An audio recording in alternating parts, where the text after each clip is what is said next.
J'ai été, au début, très fanatique pour le transhumanisme. Ça me paraissait quelque chose qui méritait d'être étudié. J'étais à l'époque un des directeurs d'une formation un peu de gauche, un peu suspecte, qui militait surtout contre Sarkozy, mais qui était, en plus de ça, c'est la fondation Jacques Monod, qui s'appelle la Fondation pour l'innovation politique. Voilà. Et à ce titre, je me suis procuré une subvention pour aller étudier le transhumanisme sur place, ce qui fait que j'ai passé quelques mois sur la côte ouest et puis sur la côte est. Ça m'a permis de séjourner à Stanford et de rencontrer quelques-unes des grandes têtes pensantes de ce transhumanisme. Quelques-unes n'étaient plus là, d'autres étaient divorcées. Enfin, j'ai pu jouir de Stanford et ses environs. J'ai vécu à Palo Alto. C'était quand même très, très agréable. Si vous voulez, pour vous situer le paysage, certains d'entre vous n'y sont pas allés, mais vous avez les montagnes bleues, au fond, vers le Pacifique, et puis vous avez la faille de Sant'Andrea. C'est là dont probablement sortira, comme est sorti de la vallée du Rift en Afrique le premier homme. On peut s'attendre à ce que l'Homo novus sorte de cette... Ce qui fait qu'on la regarde avec un respect religieux, mais il n'y a rien, il y a quelques nuages, quelques fumerolles de temps en temps quand ça tremble un peu sous le sol, mais rien, on vit dans un contexte de précarité quand même grâce à la présence de cette faille de Sant'Andrea. Et alors, après, depuis ma base de Palo Alto, j'ai exploré jusqu'à San Fernando, ceux qui ont bien voulu me recevoir. Mais ce qui était curieux, c'est que j'ai eu pour tuteur dans cette entreprise quelqu'un que j'admire beaucoup, donc qui est René Girard, qui était tout le contraire d'un transhumaniste. Et puis j'avais l'autre versant qui était Jean-Pierre Dupuis, qui lui est un transhumaniste, complètement désabusé aujourd'hui, mais il avait été de bien des choses, il avait suivi beaucoup c'est un homme curieux qui a suivi beaucoup les mouvements, avec, comment s'appelle le Yougoslave, là, qui est le curé, là, qui était un carnavacal. Et voilà, eh bien, il a été son secrétaire, tout ça, il a suivi beaucoup de héros. C'est un homme qui a plein d'imagination et qui est un type tout à fait remarquable. J'ai beaucoup apprécié ces jours où il a été un peu mon mentor, avec un Famulus qui était un juif russe, émigré, qui était plutôt un traître. Il m'a trahi d'ailleurs, mais bon, c'est pas grave. C'est pas grave. J'en parlerai dans un autre livre. Donc j'ai rencontré un certain nombre de gens. Je ne sais pas si vous voulez bien faire un petit voyage en transhumanie avec moi, ça nous distraira après tout ce qui a été dit aujourd'hui d'une telle densité, où les problèmes, aussi bien sur le plan métaphysique, biologique, mécanique, électronique, etc., tout a été traité ici. Je pense qu'on n'a rien laissé dans l'ombre, si ce n'est peut-être un peu de folklore que je compte amener, parce que c'est souvent mon rôle de distraire les gens quand ils sont fatigués dans les congrès. Alors, donc, ce qui me poussait vers la Californie, c'était ma hantise, parce que je suis quand même un évolutionniste, je suis plutôt un anthropologue, biologiste anthropologue, qui est préoccupé de la durée des espèces et de l'extension. On ne connaît pas une espèce animale qui ne soit pas menacée d'extinction. Jusqu'à présent, aucune espèce n'a résisté, il n'y a que l'homme. Relativement pour une période assez courte par rapport à des espèces qui ont duré très longtemps, très résistantes. Mais, alors, est-ce que l'espèce humaine est immuable et éternelle? On compte 108 milliards de morts depuis le début de l'espèce. Où les mettons, ces morts d'ailleurs? Il y a quelques fossiles, mais c'est rien à côté. Ils ont disparu, mais ils sont là, ils fument la terre de leur présence, et ils fument nos imaginaires. Alors une petite pensée entre nous pour les morts, qui ne sont plus là, et revenons aux vivants. Alors, j'ai commencé à me poser donc la question, à la fin du XXe siècle, à l'approche d'un nouveau millénium. On a commencé à rêver à nouveau d'un monde parfait, hein, c'était comme lors de l'an 1000, où il y a eu ces fanatiques de l'Apocalypse. Et j'en suis venu à m'intéresser d'ailleurs à l'Apocalypse. Je vous en dirai un mot, parce que c'est un sujet inépuisable que l'Apocalypse. Il y a un très beau livre qui est de Cohn, qui s'appelle Les fanatiques de l'Apocalypse. C'est fou ce qu'on a fait comme bêtise à ce moment-là, au nom de l'éventuelle disparition de l'espèce humaine, à envisager. Et donc, j'ai travaillé un peu cette question de l'Apocalypse, et puis je me suis dit, bon, ben, je vais aller à Palo Alto. C'était ma vieille motivation, et puis après, j'irai sur l'Est, où je verrai une autre version de la pensée scientifique américaine. Et l'Est et l'Ouest ne sont pas différents. Auparavant, je tiens à préciser, puisqu'on est dans l'anecdote, et je resterai, rassurez-vous, dans l'anecdotique, j'ai rencontré Nick Bostrom. Voilà. Nick Bostrom, passé pour, à l'époque, parmi les Français notamment, comme le pape de la transhumanisme.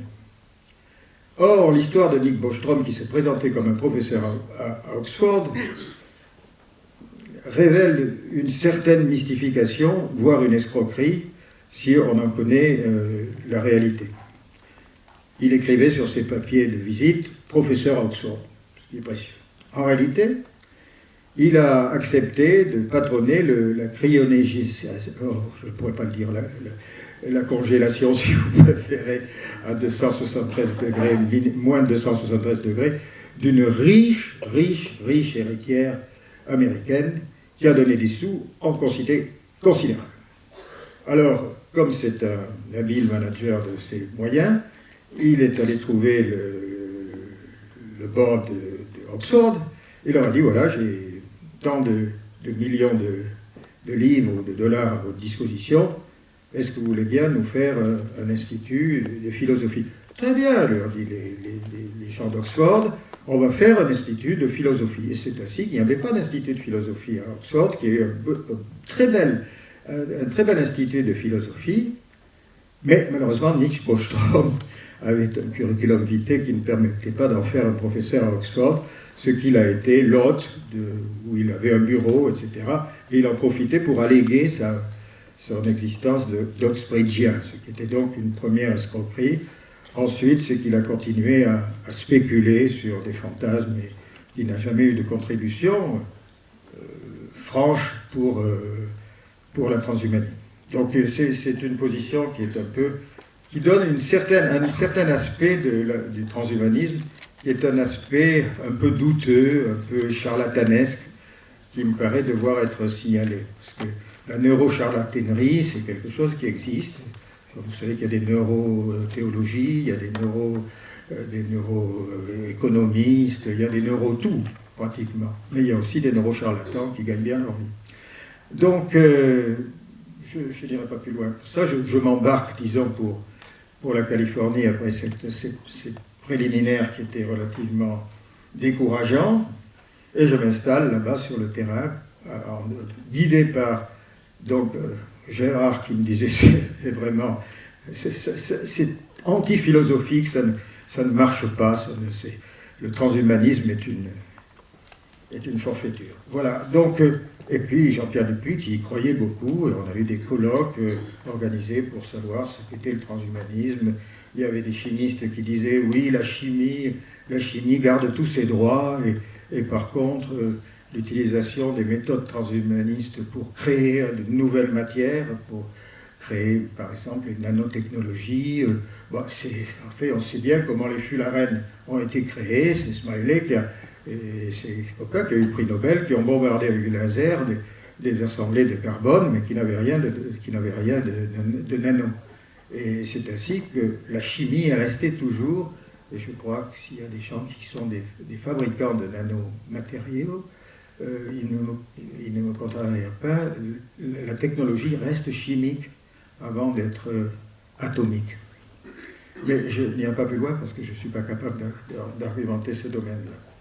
Alors là, j'ai eu l'occasion, tout seigneur, tout honneur, de rencontrer M. Kurzweil. C'est un peu la forme naturelle de Turing et von Neumann, mais je pense s'il ressuscitait, ils ne reconnaîtraient pas leur enfant. C'était des gens d'une extraordinaire intelligence, mais on se demande ce qu'ils auraient fait si on leur avait permis de vivre plus longtemps, et notamment Turing, qui était une intelligence mathématique fabuleuse. On sait qu'il a presque gagné la guerre avec la résolution du code Enigma, mais il a fait bien d'autres choses. Mais malheureusement, il avait des ordinateurs qui étaient... Un peu plus tard, je me rappelle avoir été au Brain Institute en Californie, et j'ai voulu ramener mon programme d'autocorrélation entre deux, ou de corrélation entre deux spikes, ou un spike pour étudier la discharge des potentiels d'action. Ça tenait un paquet comme ça, il fallait des cartes perforées, enfin on est passé tout de suite, on travaillait avec maintenant des ordinateurs qui sont de véritables choses historiques, comme les PDP-8, le PDP-11. C'est là que je me suis dégoûté définitivement des solutions binaires et de vouloir faire de la parler aux ordinateurs, apprendre leur langage. Non, ça n'a pas marché entre nous. Mais avec Kurzweil, par contre, c'était un drôle de zèbre.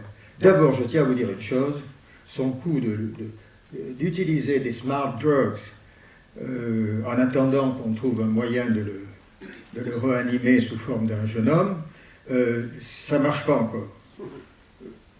À l'époque, il prenait 72 pilules par jour, il faisait toutes sortes de gymnastiques, de massages. Enfin, il avait une culture du corps qui était absolument extraordinaire. Or, pour moi, j'ai découvert un vieillard. Il était vieillard. Alors, il se disait 65 ans, ou à l'époque 60 ans, il y en avait facilement 70 si on le regardait. Donc, je crois qu'il y a déjà une première escroquerie de sa part. Ensuite, je trouve que en avoir fait un champion de l'ordinateur et de l'intelligence artificielle, c'est un abus de confiance. C'est un type qui n'a rien fait. Si Google l'a pris alors comme chef de travaux, enfin, lui a donné un poste très important chez eux, c'est bien ce qui prouve les ambitions marketing de cette firme, et montrer que le paraître est beaucoup plus intéressant que ce qu'ils font au niveau de la recherche. Ils sont une société de... C'est un peu du Brecht, hein, c'est l'ascension totalitaire d'une bande d'escrocs, en fin de compte, on va rester là.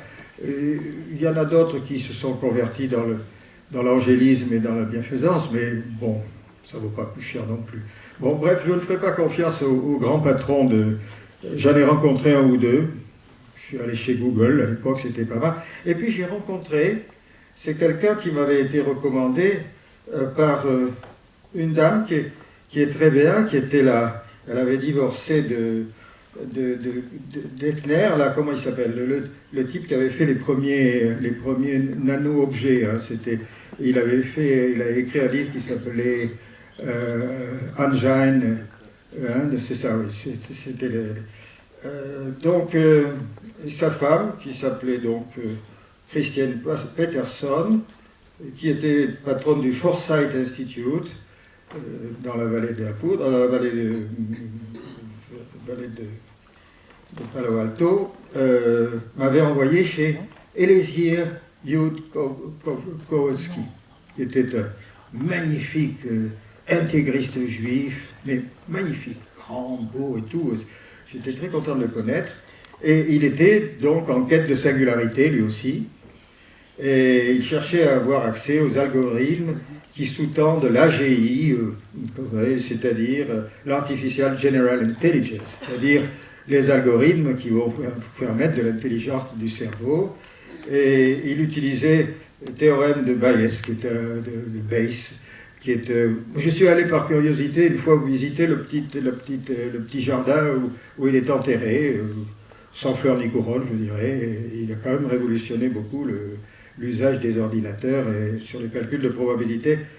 C'est la probabilité des causes qui permettent d'utiliser les probabilités comme moyen de traduire numériquement un degré de connaissance. Voilà, j'ai appris ça par cœur. J'aurais pu ne pas regarder mes textes. J'ai appris par cœur parce que je ne comprends pas ce que c'est. J'ai essayé, mais... Ah ben écoutez, dans l'intelligence artificielle et dans ses suppôts, il y a beaucoup de gens qui parlent pour ne rien dire, c'est mon cas. Alors son programme donc consiste à trouver des algorithmes, algorithme, voilà encore un mot qui fait rêver, qui permettent d'implémenter le cerveau humain et le reprogrammer grâce à des interfaces appropriées, mixtes neurones électroniques, de façon augmentée, de façon singulière, c'est-à-dire qui obéit à l'espérance de singularité, ses performances cognitives. Voilà. Alors, j'ai rencontré aussi une dame qui était très intelligente et qui s'appelait Saint-Ancia. Hein, Saint-Ancia, c'est un très beau nom. Elle me rappelait les chroniques californiennes où il y a madame, je ne sais plus comment elle s'appelle, vous avez lu ces chroniques, c'est succulent. Et qui dirige l'association libertaire, Liberty Center for liberté, non, je ne sais plus. Ben, bien sûr, c'est des libertariens, c'est-à-dire ils sont contre la sécurité, le principe de précaution n'a pas d'existence pour eux, et ils sont de ceux qui pensent qu'il faut faire n'importe quoi, et qu'il y aura ensuite une sélection naturelle. C'est le principe d'imprédictibilité de travail qui guide beaucoup des premiers qui disent il faut qu'il y ait plus l'incertitude des manips qu'on entreprend est grande, plus les résultats risquent d'être élevés. C'est un des principes guides pour les Heights et autres people qui sont impliqués là-dedans. Donc, j'ai eu d'autres aventures, mais je vais vous les laisser parce que ça finirait par vous lasser. J'ai peut-être des choses un peu plus sérieuses à dire, mais j'en suis pas sûr. Alors, ensuite, j'ai été sur la côte Est. Changement complet d'atmosphère. Les gens sont sérieux. Un est directeur de la société, d'association qui dirige Science. Je l'ai rencontré. Il y a ensuite les deux pionniers qui dirigent le NBIC, qui sont à l'origine du fameux rapport de 82. C'est Ben Bridge, directeur de HCC Human Center Computing Cluster, et de Michael C. Rocco, le fameux rapport Converging Technology for Improving Human Performance. C'est la pierre de Rosette fondatrice des produits transhumanistes.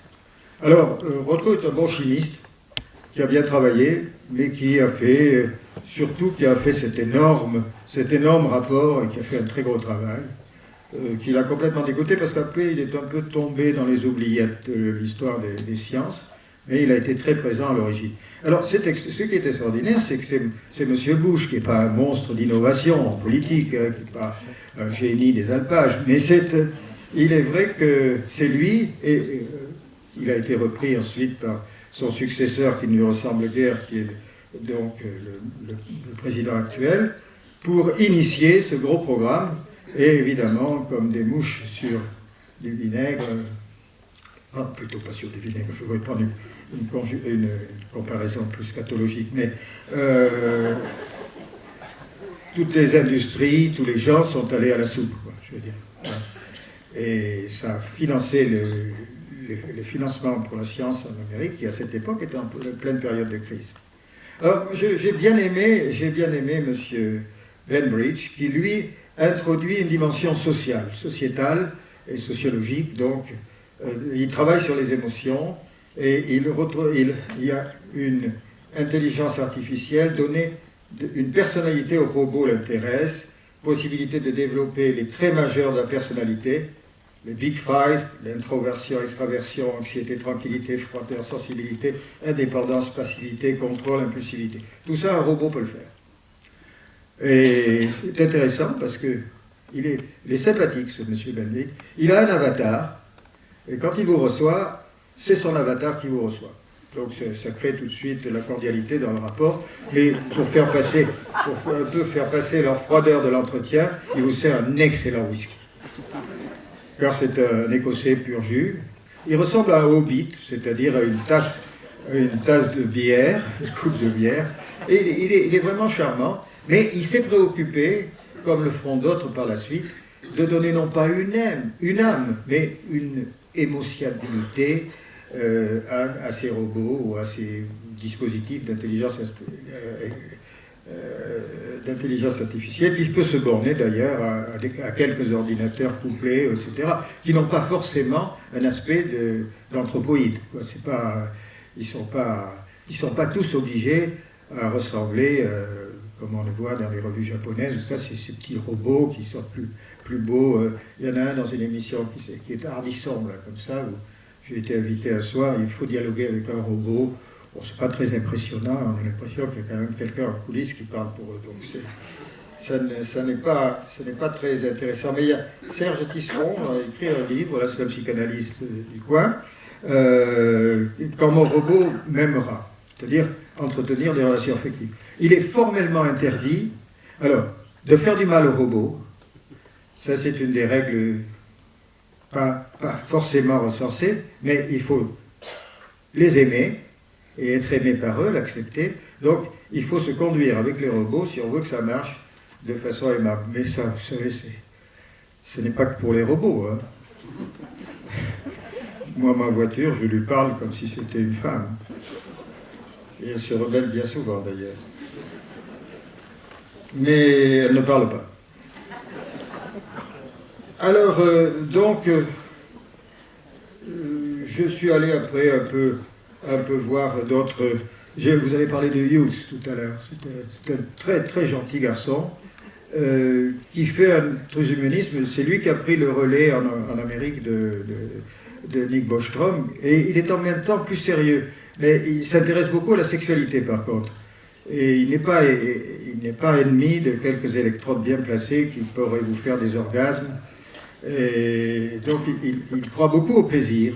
Et il pense que c'est un ingrédient indispensable à l'amour, et qu'il ne faut pas, ce que je partage d'ailleurs comme opinion, si ce n'est que bon, le recours aux automates me paraît être la solution ultime.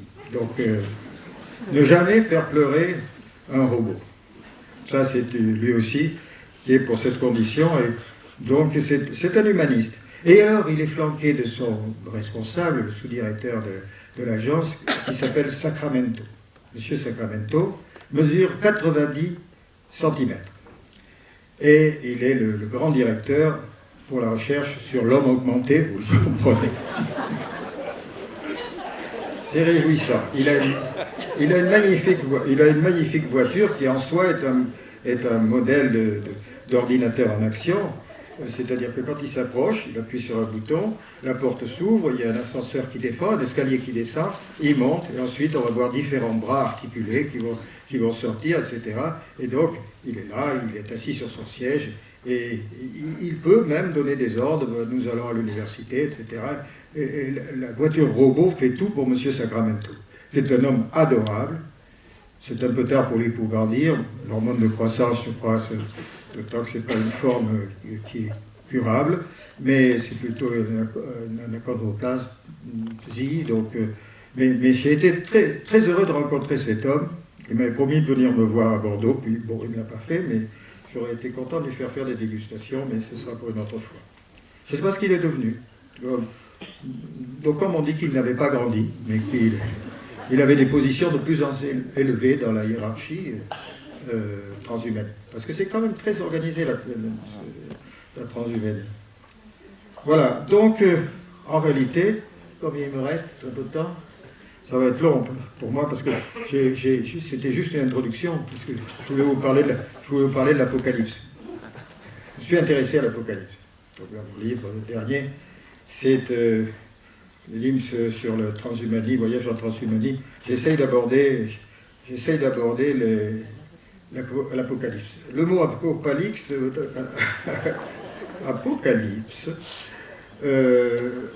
est un mot qui désigne la révélation. C'est ça que ça veut dire, venant du grec. C'est ce qui est révélé. Révélé pour la suite, et comme remède quand l'humanité croule sous la misère et sur la menace d'extinction justement de l'espèce. Alors ce sens de prophète de malheur est donc atténué justement en insistant plutôt sur le sens littéral et étymologique du terme.